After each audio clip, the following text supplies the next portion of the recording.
8 сентябрдан шәһәрдә 20, районда 44 участок сайлау комиссияләре эшен башлады. Шунда ук сайлаучылардан гаризалар кабул итү пунктларда урнашкан. Аларда үзең өчен уңайлы булган участокта тавыш бирү турында гаризаны 13 сентябрга кадәр тапшырырга мөмкин.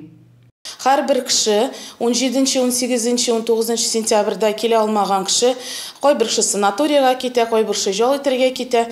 Безнең пункт приема заявления ачылган. Алар мөрәҗәгать итәләр шушы уйыкларга, гариза язып, менә кайда ул 3 көндә булачак ул кеше, алар шунда тавышны бирергә мөмкинлекләре була. Безнең пунктлар эшли 8 сентябрьдән башлап 13 сентябрьгә кадәр. Эш сәгате сәгать 3-тән 7-гә хәтле, сәгать 8-дән 1-гә хәтле. Исегезгә төшерәбез. Дәүләт Думасына депутатлыкка кандидатлар өчен тавыш бирү 3 көн 17, 18, 19 сентябрьләрдә булачак. Рәзимә Кашапова, Денис Сипатов, Александр Тимофеев, Зей хәбәрләре.